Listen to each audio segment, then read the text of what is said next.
Okay, good morning. Glad to be here. I was asked if I did work on happiness, and I want to say that it's not quite my area. Being in Singapore, tend not to know what happiness is about, right? But my work is really in the area of media, and I come at it from the point of view of looking at media policies in Bhutan. Okay. So let me go over quickly into what we've covered so far yesterday, right? So yesterday I heard Professor Ed Dina's talk, excellent summary of the whole area of happiness and well-being. So we know that happiness and well-being, they are not an emotion. It's not only an emotion. It is, but it's not only an emotion. It is really more about well-being, which is what this conference is about. It is not all subjective, right? There's some objective element. And we have research to tell us how we can be happier. So as you know, the way to find out how to be happier is to use Google, right? So I did a research, very thorough. Here's number 2, right? 10 scientifically proven ways to be incredibly happy. Ed, I'm sorry, they didn't cite you there, you were wrong, but what can we do? Okay, so here they are. Actually, this was number 10, but I put this out after hearing Professor Dina say, okay, let me move this up to number 1, right? Gratitude. Okay, then the others, it says exercise, not so much, but still. Sleep more, okay? We do that on MRT. Spend more time with friends and family. Get outdoors more. Help by volunteering, right? I put number 7, practice smiling. I thought I better make it clear that you practice smiling while thinking positive thoughts, because in Singapore, we smile too much, we think you're crazy, right? Plan a trip. Okay, great, I'm planning a holiday trip, so that makes me happy, and apparently it's because of anticipation, right? So that's kind of interesting. Meditate, which is the mindfulness kind of issue. Move closer to home. In Singapore, we don't believe in active commuting, we believe in passive commuting. We sleep on MRT, right? And then for academic rigor, right, I got to add a few more things inside. Okay, so one is to act happy. So, for example, like, okay, that helps happiness. I guess you will know that there's a method of acting called method. There's a method of acting. You act that way, then you feel that way. I know many of us think we feel a certain way, you act that way. No, it's the other way around. When you act that way, you feel that way, right? So act happy, okay? And you can also act happy by putting your facial muscles so that you express happiness. Okay, so one of them is to put pen or chopstick here, okay? And your muscles will be in a position where they are in a happy position. I know it's kind of silly, but you act happy. You act happy, but you look crazy, but you act happy, right? And be happier. Get older, okay? So the older you are, the happier from about 50 years old. In Singapore, I think 50, maybe because of closer CPF. Is that why you're happier, Okay? But older people are happier, right? So research shows. There's one more that I thought for, like I said, for the sake of academic rigor, I should put in, but I should warn you that it's not quite proper, right? Okay. Okay, so we know how to increase happiness at the individual psychological level, right? A lot of research, it's not complete even, there's more, but we know how to do that, right? The question though is how to increase happiness at a societal level, right? What kind of policies can we put in place? How can we use public policy to increase happiness, right? Okay, so now, I don't know if you asked this question, but why should I be concerned that my neighbor is happy, right? I mean, you are happy, yeah, sure, but why should you be concerned that your neighbor is happy, right? So, let me give you 3 reasons, and actually Ed had covered them, right? So, happy people make better decisions, okay? They live longer and healthier, okay, so why should you worry whether the neighbor lives longer and healthier or not, right? And they're better people, again, why should you worry about that, right? So, I think better decisions, voting wisely. So, again, Ed talked about this, how the politics affects us, in a sense that policies out there affect how we live our lives. So, it's good that better people are making better decisions, right? Live longer and healthier. This is borne out, right, that older people are wiser. I speak not for myself here, for other people, right? Older people are wiser, generally speaking, right? And so you want sort of a collective wisdom out there that helps society. And then you increase social capital and trust, right? So once you have your better social capital, meaning that when you're in trouble, society steps in to help you, so forth. So it is good that people are happy, right? Okay, now, so I say the Bhutan's answer. The problem, though, is what's the question, right? Okay, so I looked at Bhutan from the point of view of policy, And okay, so this is the famous tiger's nest. Story is that the monk flew up there and then meditated there for like days without eating. A very desolate place. Nice walk up. Exterior looks pretty good. Inside is pretty grimy. A bit of a letdown once you go inside there, but outside looks, yeah, it's fantastic. Gold paint and all that. It's about a 90 minutes or a 2 hour walk up. So if you go, you should make the trip. Okay, now Bhutan's uniqueness is that focus on gross national happiness, right? They trace a legal code to say that the government should create happiness for its people.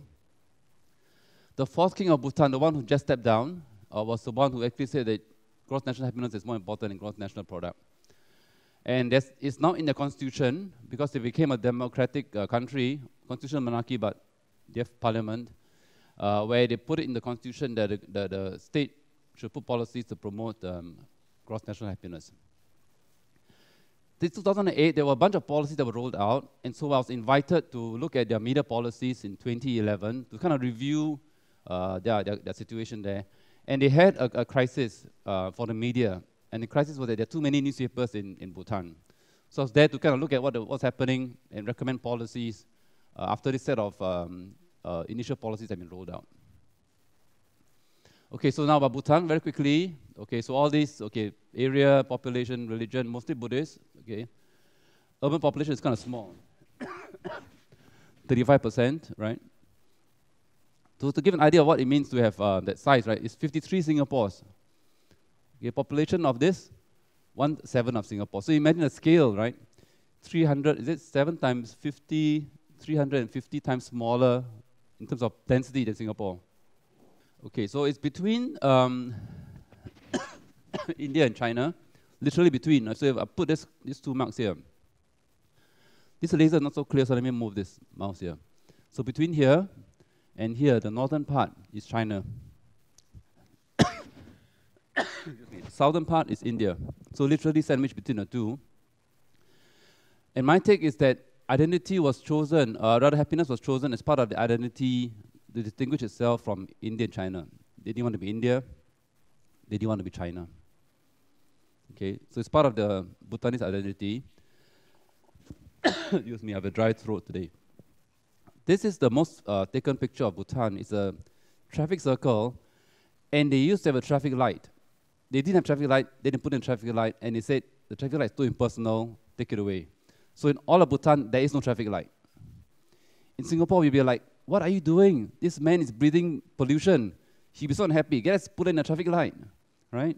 But in Bhutan, like, oh no, traffic light is too impersonal. Let's make it personal. A guy waving at you and so forth, right?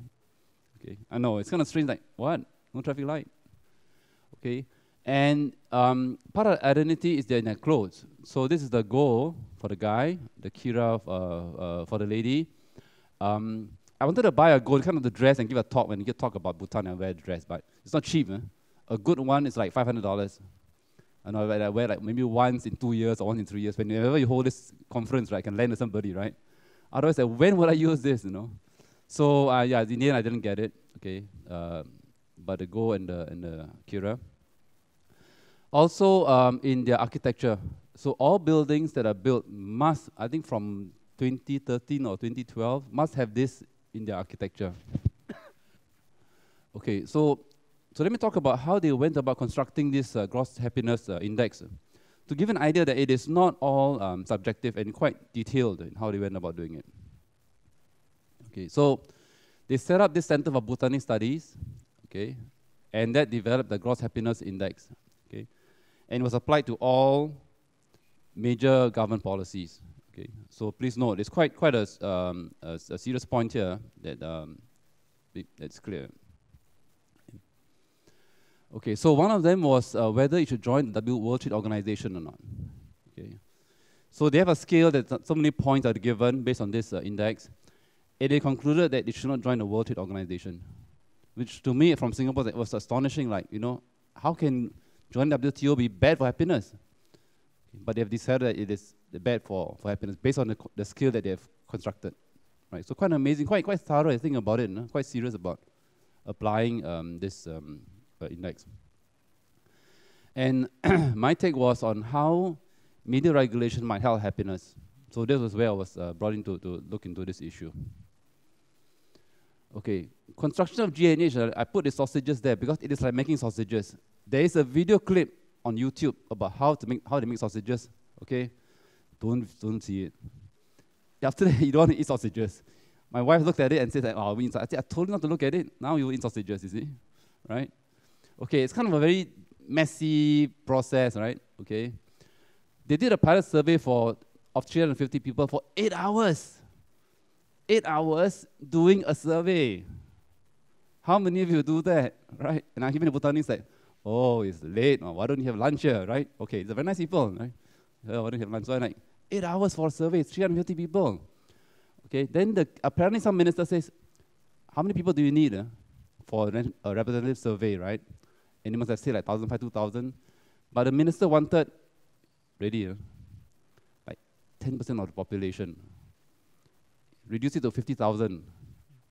Okay, reduce it to in the end to I think 6,000 respondents. Okay, I don't know if you guys know, but some of you probably do not know this, but how many people in the sample if you have everybody's name into a hat? If all the galaxy's creatures' names are in the hat, including the Klingons, okay, put in the hat, how many names do you need to draw out? Right? So this is a question that's often asked. And some people have lost jobs because they gave the wrong answer. Okay, the answer, believe it or not, for the whole wide universe, not even planet, the whole wide universe, is 30. 30. You will have wide sampling error, but it is if everybody's name is inside. If everybody's name is inside there, right? But the minister, I guess, not being trained in social sciences and research on the 50,000, and then in the end, it's 6,000, which is a lot, which I think is a bit of an overkill. This is what I meant by the sausages part of it. Okay, so you can see that they did a survey with 758 variables. Okay, Ed, have you seen a survey with 758 variables? Right? I can't imagine, right? Okay, and then in the end it got reduced. When I went in 2011, they reduced their variables to 33, indicated to 33. So they eventually brought it down to 33, right? And they have a formula, right? G and H is 1 minus unhappiness. Okay, there's a formula for unhappiness, which is, see how there are 9 domains, which I'll show, 9 domains. How many % of them are unhappy, multiplied by domains. Okay, again, the whole formula, 1 minus unhappiness equals your happiness index. Okay.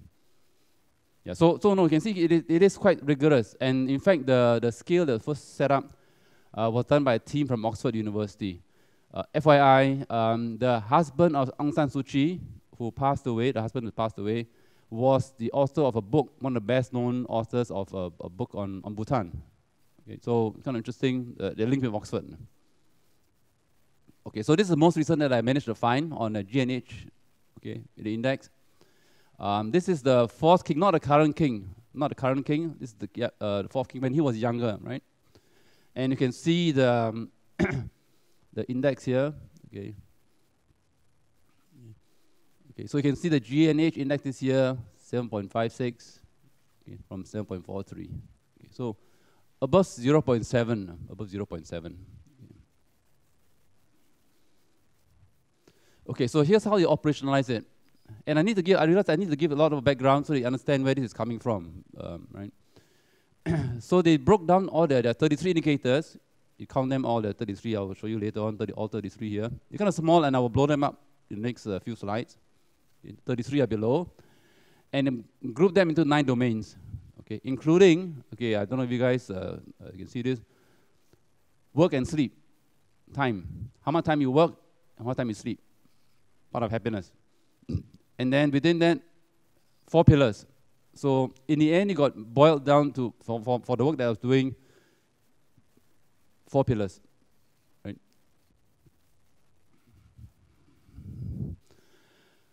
Okay, so you should know that well-being, okay, it's not G&H. There are parts that are not exactly the same. Okay, so let me talk about this. So well-being, there are kinds of different well-being, and in fact, the paper that I have done on this one, yeah, I know it's kind of technical at this stage. Yeah, it's first of all evaluative well-being. The first one is how do you view your life and life satisfaction? Okay, are you generally satisfied this time and now or not? Experience, how are you feeling emotionally? right? The third one is eudaimonic, a Greek word. Greek eu means good, right? How do you feel the purpose in life? Okay, so let's stop here first. So yesterday you heard the President Chong Hee saying, wow, stress is going to Taiwan, right? There's stress, right? But I'm thinking, hey, actually not. It's not stress because it's a third one, you know, your eudaimonic well-being. There's a purpose. He's going to Taiwan, give a keynote, right? People know of SIM, right? And maybe some students here can go and exchange to Taiwan, right? And so some people who never had experience before of going to exchange now can experience a different university, right? So there's a purpose, right? So suddenly you see that, oh, yeah, it is stressful for me, but I have a higher purpose. So actually, I think he gets going like, oh, you know, I'm going out, you know. It wasn't like, oh, I'm like this, you know. It's not like this, right? His shadow was like, oh, I'm hopping around, right? It is sort of stressful, yeah. And after this, you go to the airport and so forth, call a cab, this, that, right? But because there's purpose, it is happy. It's a happy and well-being kind of situation. Some of you here at SIM, I know, are in difficult financial situations. But you are here, you may be stressed out financially, but because you see a purpose, right, that, hey, you aim for a goal, for a degree, for a better job, for a better station in life, you are working hard, but you are happy. There is a sense of well-being, purpose. Quite an important point, actually, right? The sense of purpose in life. So you can see that the point about well-being is that it is not just one, you know, thing, but well, emotion, your happiness, but a bunch of factors involved, right? Now, the thing is that some of the G&H measures fall outside all of these three measurements. So, in other words, your G&H does not measure all of the well-being. Some of them fall outside. So let me show you some of those that fall outside, right? Okay, so if you look at this, right, I just blown up, okay, so just to be clear, I've blown up from here, right? This whole section here, the domains, right? I've blown them up, okay, I've blown up this whole section here, I've blown them up so that now we're talking this, right? Just to show you, okay. Okay, so psychological well-being, right? Your health, okay, you can see that they thought about it. So remember the 750 variables, around 750 variables, they boil it down, right? Those that work, those that don't work, you throw away, right? Quite rigorous, right? You can see how it is, you look at, okay, let's look at number 7, 6, number 7, right? 6 is how you report, right? Your own satisfaction. 7 healthy days, right? How do you actually experience? So different kind of well-being categories. Okay. And then, okay, this one, number 3, the domain is difficult because here it is about environment, and it's not really about your own happiness, right? You can see how, okay, number 10 maybe, right? Ecological issues, nothing to do with you. The issues don't depend on you, right? Wildlife damage, what's it got to do with your happiness, right? Your G&H. It's not well-being, right? 12 is not, okay? 13, 14 years, okay? So you can see how some of these are outside, no? Okay, and okay, community vitality, cultural diversity, okay, this is one that they wanted to stress, in fact, and their culture does sort of enforce that because it's a unique language. Chongka language is unique. Okay. So they want people to express artistic skills. You can see how number 23, for example, is just one item, right? If you can speak a native language, what's that going to do with happiness? You can speak or you cannot speak, but right? It doesn't raise your happiness or well-being, but it's counted there as one of the indicators. So that's why I say that there isn't 100% congruence there. Just there is an overlap. And the last one, okay, number 8, and then number 9. The last one is like, okay, let's take number 30, government performance. Again, that's independent of how you feel or what you do, right? So the point about these indicators is that they are not all about the G&H. Not all about well-being. They are about G&H, but not all about well-being. Okay, so how did I apply the G&H to the media sector? In the end, after doing all the interviews and all that, and I was in Bhutan for a total of 4 weeks, 1 week to kind of discuss, scope out the project, 2 weeks to do data collection, 1 week to wrap up, and then give a presentation. So in the end, it boiled down to this, broadly speaking. I mean, there's some other technical details, but broadly speaking, these were the categories that it came up with. We looked at the 4 pillars, and then gave recommendations, right? So part of G&H means that your media has to be sustainable, the first one. Okay, how to address environmental issues. Okay, most media policy, I tell you, will not talk about environmental issues. In fact, there was a report in the New York Times that the number of environmental journalists is being cut down in the US. And even the New York Times, the environmental issues being sort of scaled back. That's why they've said that global warming, there is a sort of a backlash to say there's no global warming. So environmental conservation, not given much play in most media policies. Preservation and promotion of culture, yes. In many countries, there's an awareness about the need to promote the culture. So they're just talking on radio about how, whether we should have a quota or not on foreign programs coming in to us. And I said, well, we need to look at data. Right? France and Canada, for example, block some kind of programming. They want to emphasize French language, French culture. So France and Canada have these, and other countries do. China actually limits the number of foreign movies that can go into China. Right? So preservation and promotion of culture, yes. The last one, good governance. This is typically kind of a backstop, by the way, not given much thought. It's at the back of people's minds, meaning that, yes, they are aware that media can play a role in functioning of democracy, raising issues, pointing out corruption, and so forth, but not given kind of a prominent play that this set of policies do. So this set of policies actually say that the media should play a watchdog role. And I met the PERMSEC, the permanent secretary, and actually says, yeah, we want media to play this role of the watchdog of the government. So quite a big change there, right? The government saying that the media should play a watchdog of them, right? So quite a big change there. And so this is overall a simplified version of what we what I recommended at the end.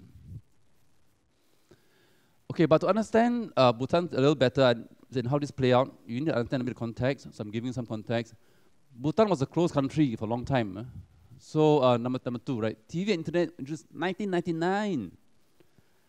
After many of you were born, imagine that. Before they know TV, imagine that, right? And then people went to hospital because like, hey, how come Batman can jump? How come Batman can fly? Let me try also, right? And people were actually injured as a result of watching TV, right? I know we take it for granted, right? I had somebody tell me that someone, I won't say from which country, went to a supermarket in Los Angeles and then saw this, food, right? And then, how food on a tin can, right? That all very nicely done, right? You open it and put it up. How come this food doesn't look like this tin can, right? We know, right? They don't, right? But like, literacy, it's a literacy sort of thing. But here they didn't. They thought that what's on TV was real because you saw it, right? What you see must be real, right? In hospital. Okay, so 2006, they held the elections, and then it really opened up. Okay. The problem was that they have more. Bhutan, the capital of the Bhutan, Thimphu, has the most number of newspapers of any city in the world, on the planet. 12 newspapers. 12 newspapers, right? Population of Thimphu, the capital, 100,000. Literacy about in fact less than 60%, right? So obviously they're going to be killed now. Yeah, exactly, the media, dying. So I was brought there, and you have 6 radio stations, right? For a small population. So big issue there in sustainability, right? The first one.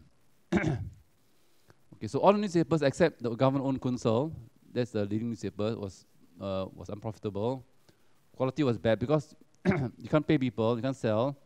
Not enough people in the first case, then you can't pay people, so you get very bad journalism. And newspapers were highly reliant on government advertising. Okay, so a very strange situation. I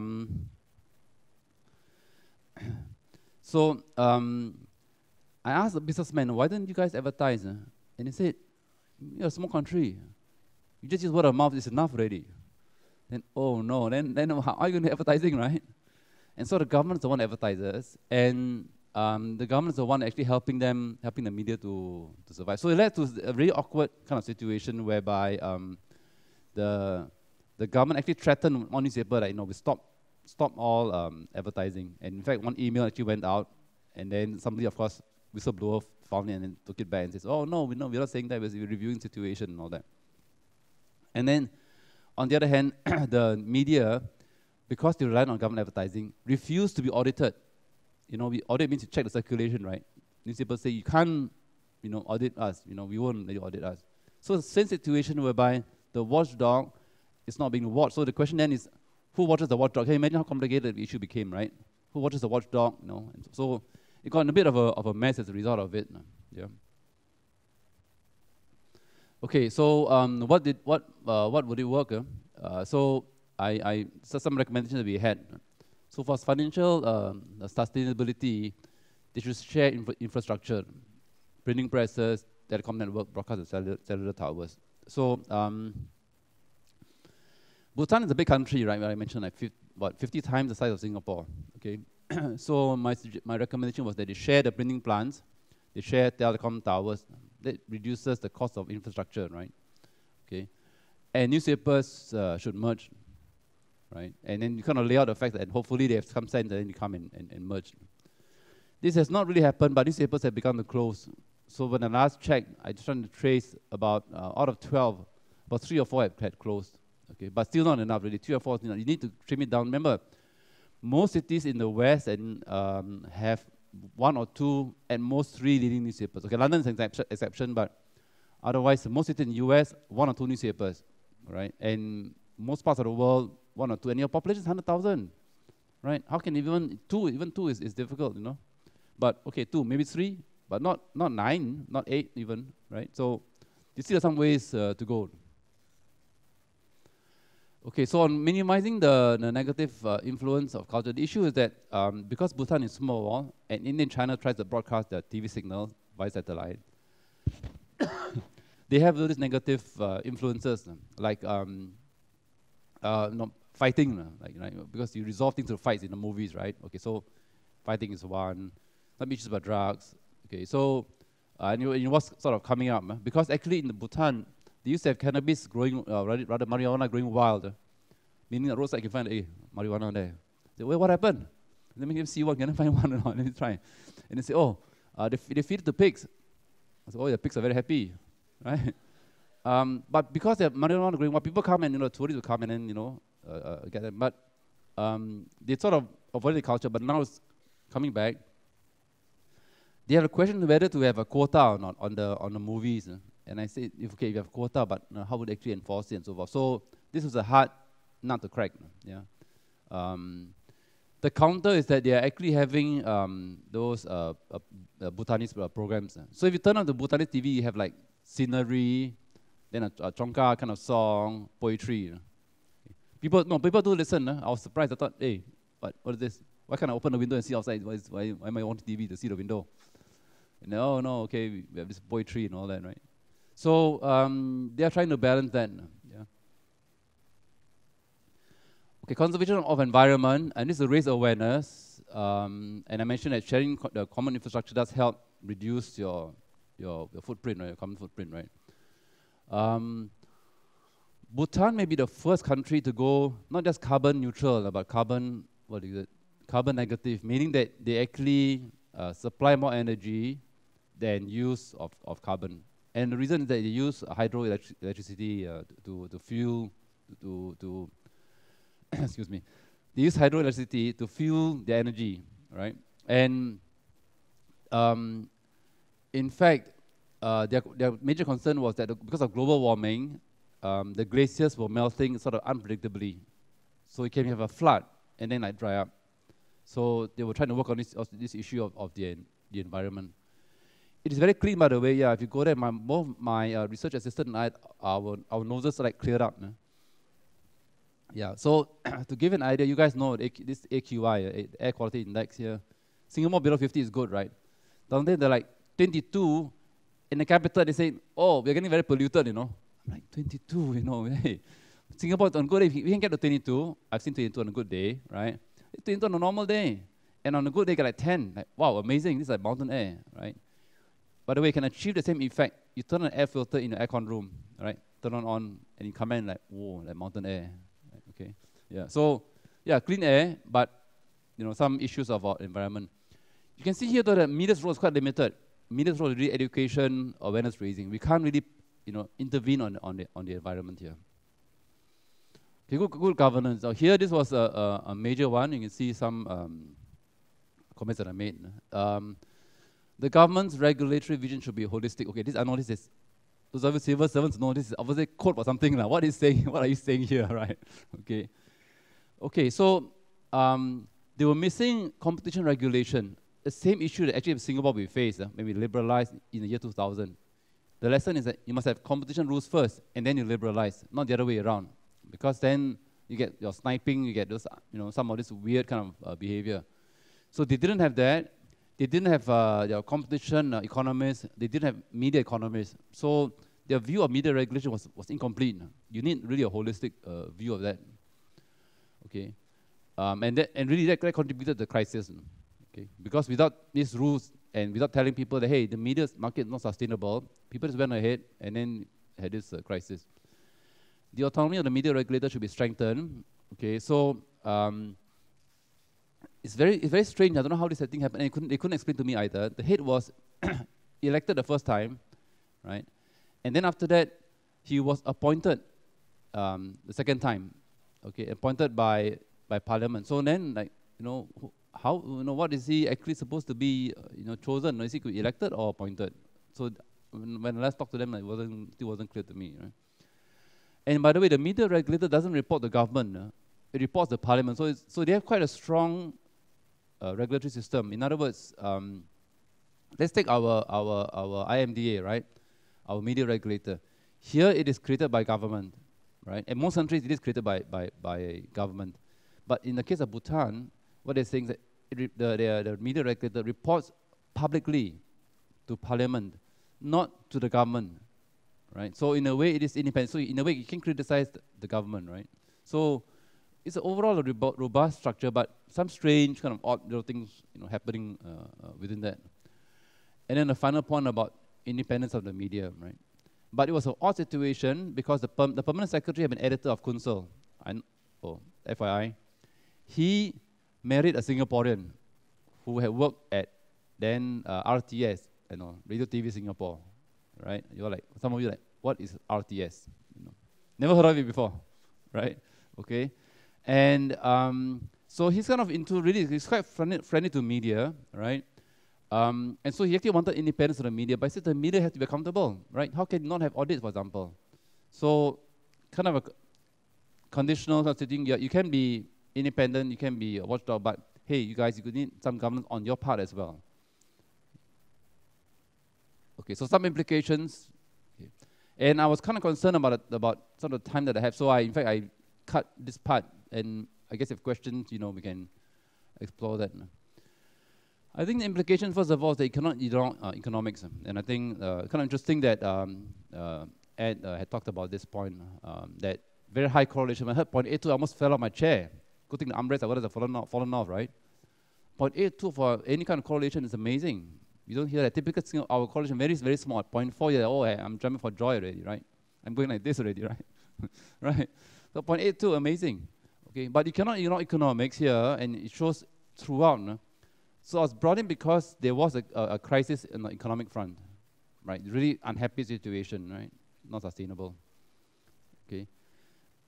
Now, for the media front, and I really had a hard time trying to reconcile looking at indicators, right? Some things we do in encouraging media use do not lead to happiness, okay? So like my friends asked me, how do you do, right? So I looked at advertising.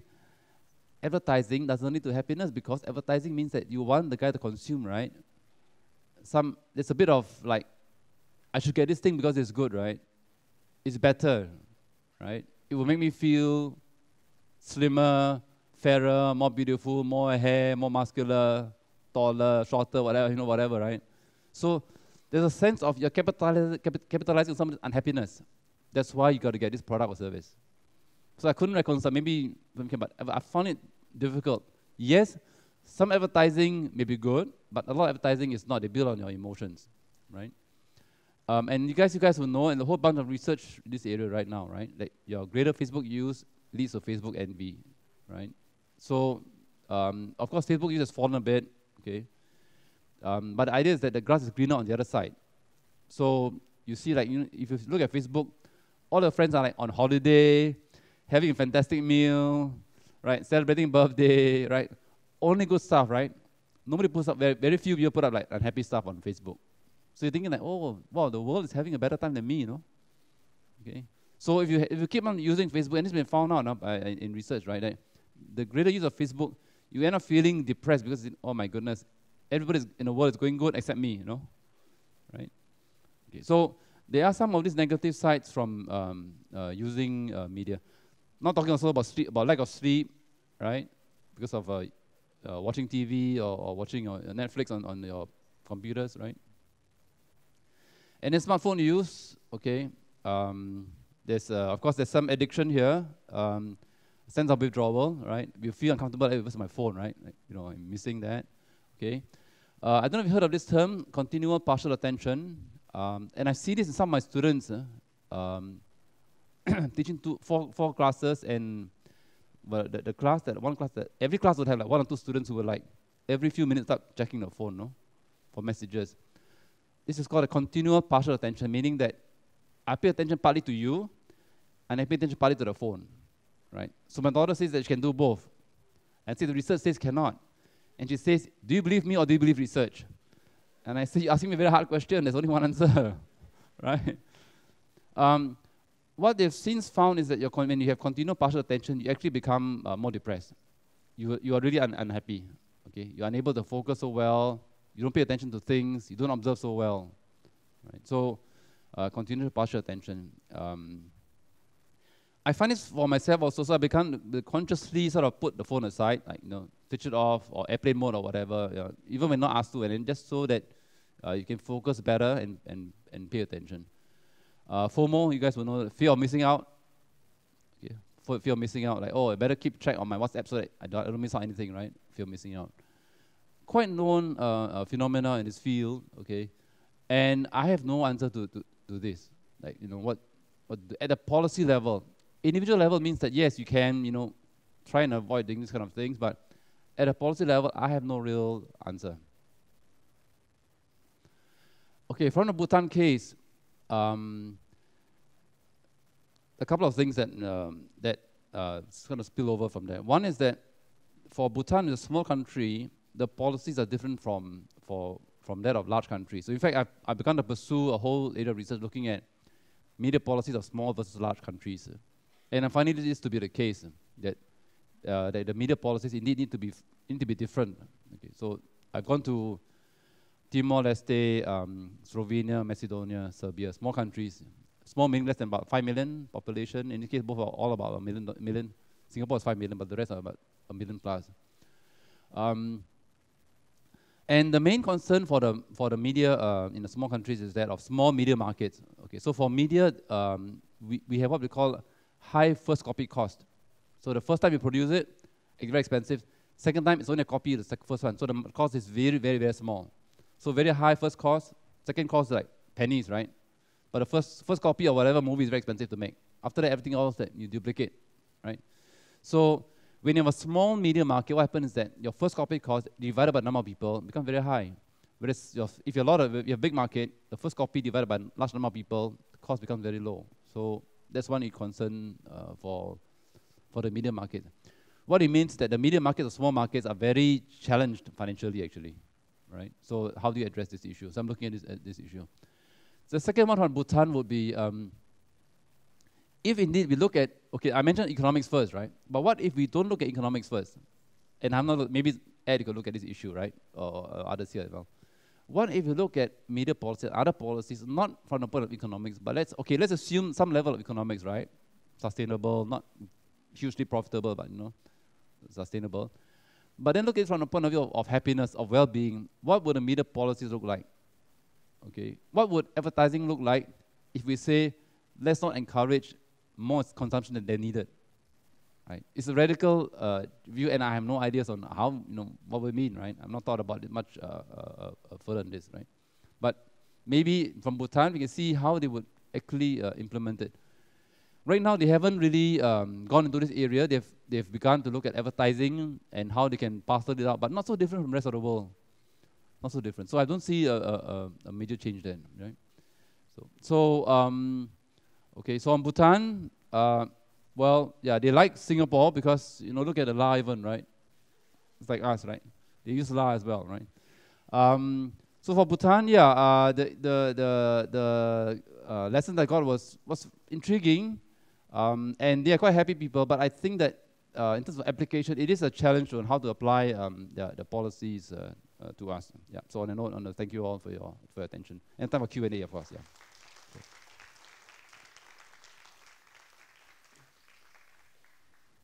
Good. Yeah. Okay. Yeah, I've set time for questions, and in Singapore style, we find the first question very difficult. So I'm looking for the second question. But the first question very difficult how to come by. And I also said, in case you're thinking of second question, all right, some photos of Bhutan, just some, and those that you probably wouldn't have seen, probably. Okay, so it's very paternalistic. That's me on the right, skinny me. Okay, very paternalistic, right? So this move from driving, you know, drive speed limit, follows traffic rules. Okay, this is a place of Punakha, a tourist kind of stop. Yeah, this is actually the mist coming through. This is Thimphu, the capital, from a mountain top there. And mountain top, they tend to have what they call prayer flags, where it's very windy. They put up this, and these are written. The words are written there. The prayers written here, on the words here. It's all words written out. Okay. Prayer flags. What I found dramatic was the clouds. I don't know if you look at clouds in the sky or not, but every country, you know that every country has different kind of cloud patterns. Observe it, yeah, just different. No country has the same two cloud patterns. Just take in like, where this come from? So like, wow, so dramatic, but actually it wasn't just like normal day in Bhutan. Just like, so dramatic, you know. Singapore doesn't have dramatic kind of clouds, no? I know, okay, all right. Sure. Yeah, questions, yeah, I'm ready for questions.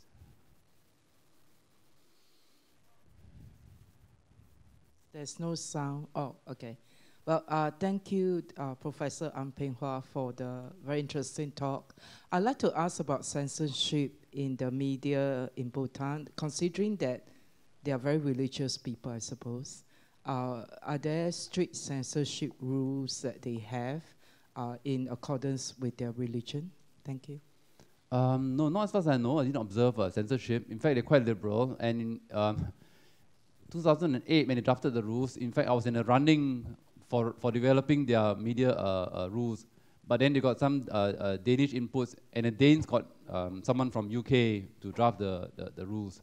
I think they assumed that somebody from Singapore put in censorship rules. So, you know, they didn't want that. No, I didn't observe censorship there. But two things. First of all, as you said, it is a religious, highly religious kind of a place. Most of them are Buddhist. The second thing is that they are quite a small community. And in small communities, in fact, people know people, so they tend to be a little more muted. I don't know, the criticism tends to be a little more muted, and people know people, right? They have some rules. In fact, somebody just sued for some defamation thing recently, okay, and the amount of damages asked for is 10 times the annual salary, right? I mean, that's some not formula, but sort of by the way. They have, in fact, they began by sort of happy news, meaning that no criticism. Then gradually they became more critical over time. But I've not seen censorship of certainly not political content.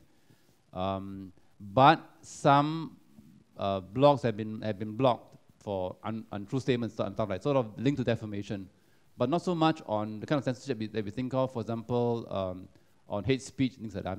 I'm not seeing that. Yeah. So they tend to be quite open and liberal, in fact. Yeah. Okay. Thanks for the question.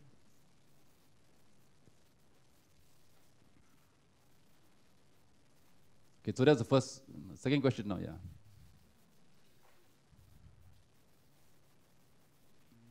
Okay, yeah. Morning. Hi. Morning. My question is, you've been there since the first TV station was set up in Bhutan. Can you pass out the effect of the media on the national happiness of Bhutan? Has it, do we know the role of media in increasing, decreasing, or amplifying whatever happiness policies that they already have? I think Ed used something of a reset, some kind of reset. The term that I kind of know is hedonic reset, where you kind of hedonic adaptation, whereby if there's some happiness, you go up and then you come back again to kind of where you were. It's like winning a lottery. Then you're like, oh, I'm happy for a while. And after that, you're just back to where you started. Most of the time, anyway. So for Bhutan, I kind of saw in the light. I don't see a big change in the psyche. I think they were happier in the sense that they felt that catching up with the world. I think the first thing I kind of sense talking to people that, well, they're catching up with what the world also experiences. So we want to experience that. There's an interesting book by a lady from US setting up a radio station, book called Radio Shangri-La. And in it, she says that she helped set up a radio station and then went back to the US, brought back a Bhutanese, and then she was warned, hey, don't bring back the Bhutanese, they run away. And then she brought this lady to US, and lady at the end of before she meet her at the airport, ran away. But then they said, okay, but don't worry, you ran away. I told her not to bring, but you brought her, but ran away. Okay, but never mind, she'll come back.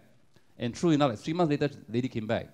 And it's sort of like, I can sort of relate to that in the sense that I want to know what it's like to live in the US, where it's like you can say anything you want, right? Any, sorry, in those Americans here, any rubbish you want, right? Singapore is any Muslim wako, right? Whatever cake you want, right? In Singapore, right?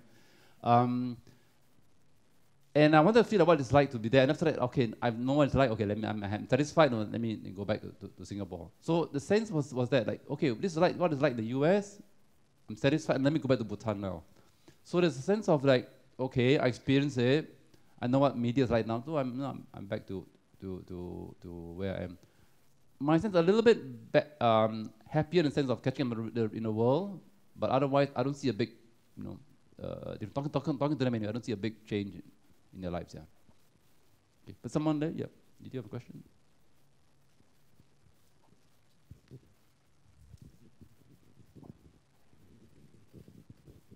Yeah, having visited Bhutan, and from the eyes of someone coming in from Singapore, what would your key takeaway be in relation to Singaporeans in Singapore from what you've learned from Bhutan?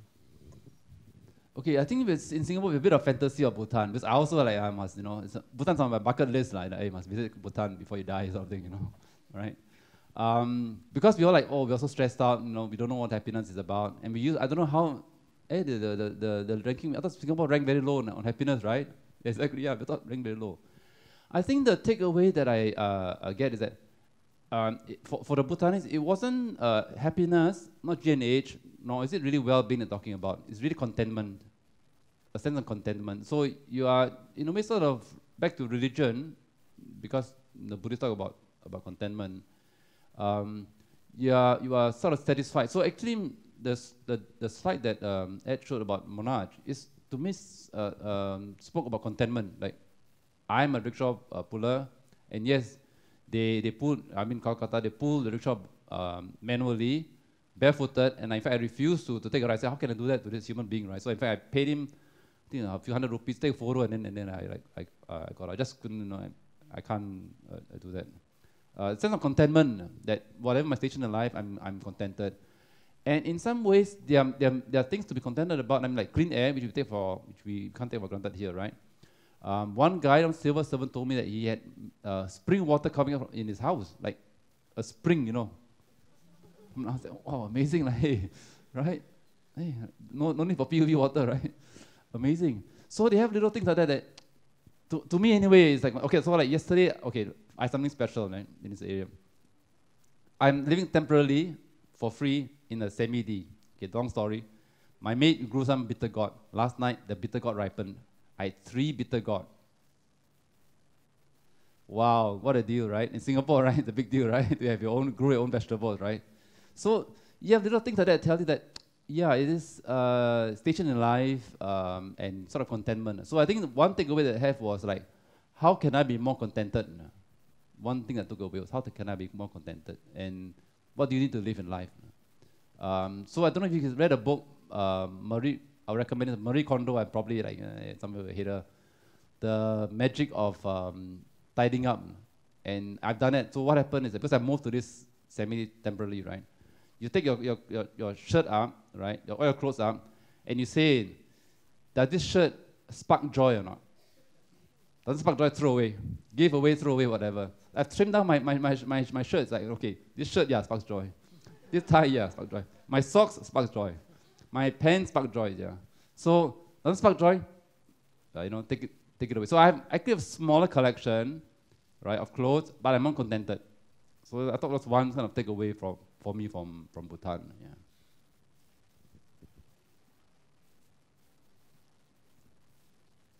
Okay, other questions? No? I think it's time. Okay, I think it's 10:45. It's time. Yeah, sure. So thank you for your attention. Great, audience. Thank you.